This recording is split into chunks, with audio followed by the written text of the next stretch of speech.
Abra sua Bíblia, por gentileza, no livro de 1 João.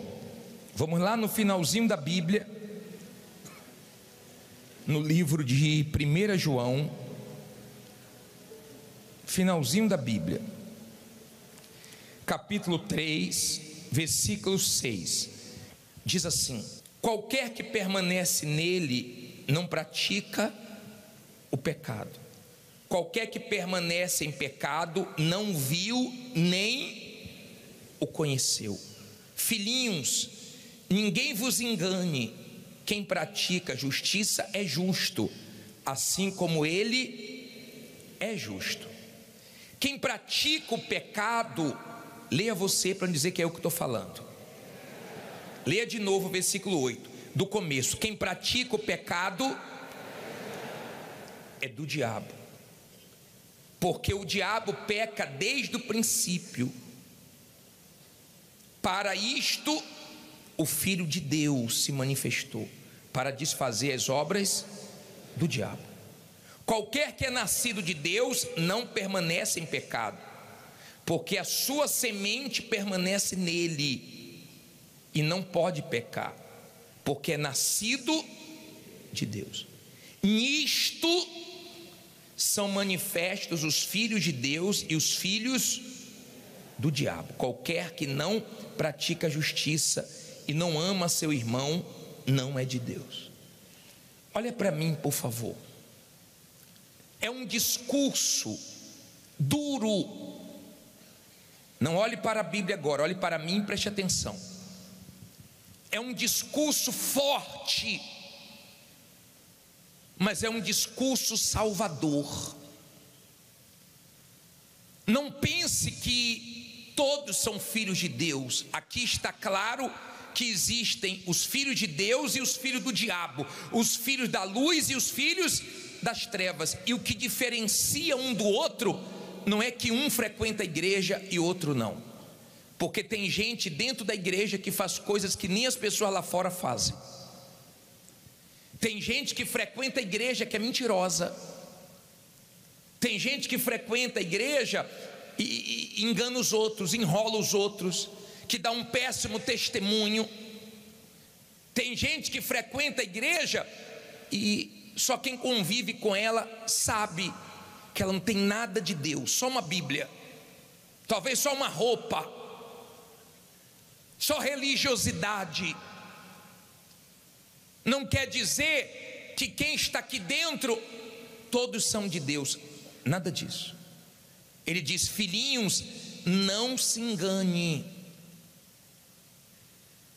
O que faz a separação entre os filhos de Deus e os filhos do diabo é que os filhos de Deus, eles nasceram de Deus, têm a divina semente, e eles não vivem mais na prática do pecado. Como assim, bispo? Por exemplo, uma pessoa, uma mulher, se relaciona com vários homens e ela engravida. Esses homens sabem que essa mulher se relaciona com vários. Essa mulher procura um dos homens e diz assim: olha, você é o pai. Ele fica com o quê? Com dúvidas.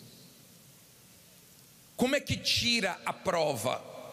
Faz o teste de DNA para ver se é ou não, filho.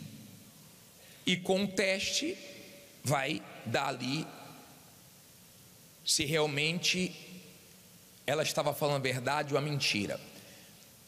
Um daqueles homens que teve relacionamento com ela, a semente dele, o sêmen dele entrou e gerou uma criança, uma gravidez. Eu estou aqui pregando. Você acha que essa palavra que eu estou semeando, todos estão prestando atenção? Você acha que todos estão dando ouvidos? Não. Você já viu que tem gente que na hora da palavra conversa? E às vezes do seu lado, você louco para assistir a palavra, a pessoa está conversando. Você já viu que tem pessoas que no meio da palavra levanta? Você já viu que tem pessoas que dormem? Dá uma olhadinha para o seu lado aí, me ajuda aí. Gente que não está dormindo, mas já está deitando, né? Já não está sentando não, já está deitando. Tira a mãozinha do queixo, descruza o braço, senta direito. Porque eu quero que essa palavra entre em você e te salve. E produza o arrependimento. Abra sua Bíblia aí em Atos 17. Atos, volta um pouquinho aí. Abre em Atos capítulo 17. Eu quero te mostrar uma coisa. Atos 17 versículo 30. Atos 17, 30. Por favor. Acharam? Atos 17, 30. Quem já achou? Quem não achou, eu vou colocar na tela. Diz assim: mas Deus, não tendo em conta os tempos de quê? Da ignorância, ordena agora a todos os homens e em todo lugar que se arrependam. Vamos ler a parte A do versículo 30. Mas Deus, não tendo em conta os tempos de quê? O que significa isso, bispo? Olha para mim, por favor, deixa a Bíblia aberta.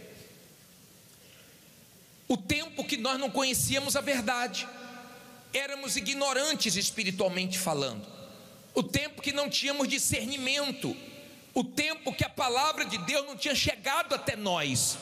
Então nós fazíamos as coisas erradas e achávamos que era certo. Deus não leva em conta o que você fazia no tempo da ignorância. Deus não leva em conta. E ele disse assim: vinde como estáis, mas não quer dizer que você tem que continuar como estava.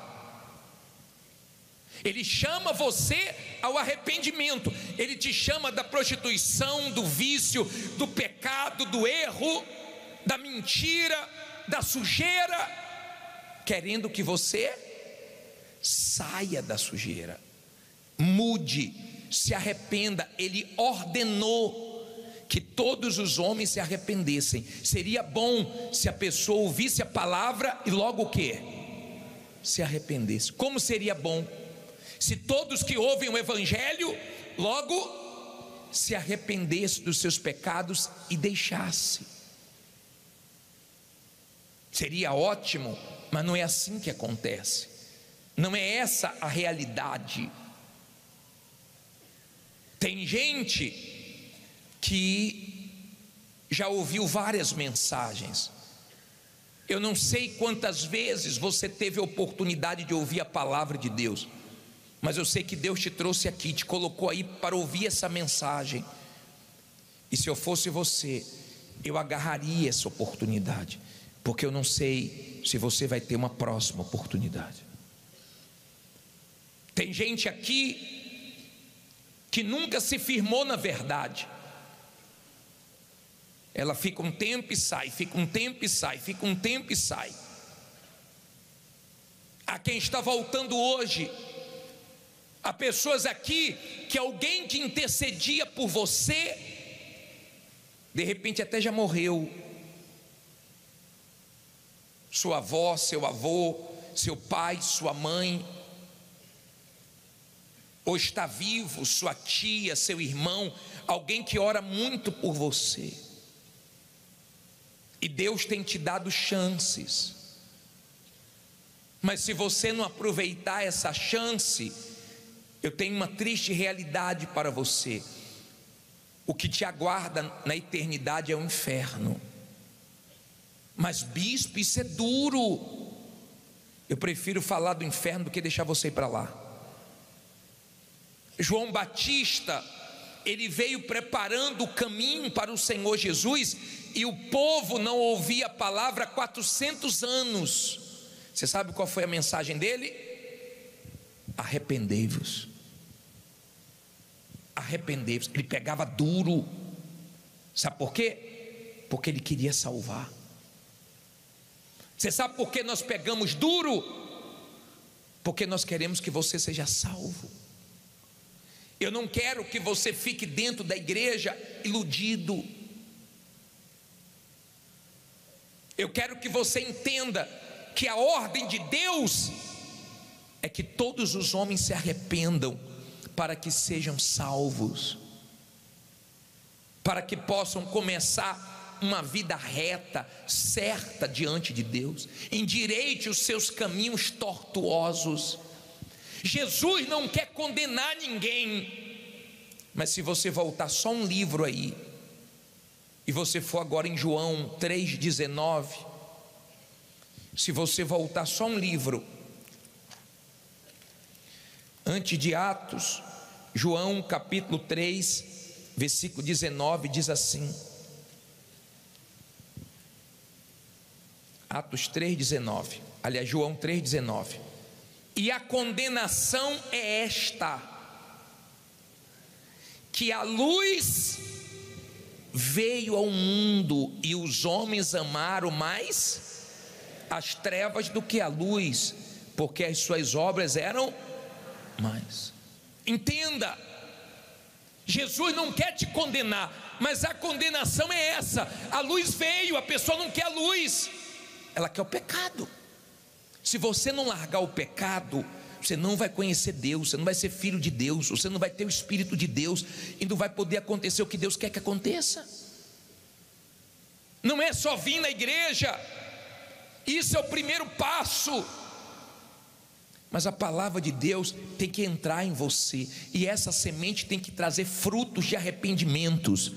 Frutos de arrependimento. O que é fruto de arrependimento? Você larga o pecado e não volta mais para o pecado. Você larga o pecado e abandona para sempre. Não é pecar e voltar, pecar e voltar, pecar e voltar. É você pecar e tomar nojo daquilo ali e se afastar. Tem gente na igreja que não consegue fazer um jejum de Daniel. Sabe por que você não consegue? Porque tem alguma coisa que para você é mais importante do que o Espírito Santo. E o dia que você abrir mão dessa coisa que te afasta de Deus, você vai ter o Espírito Santo.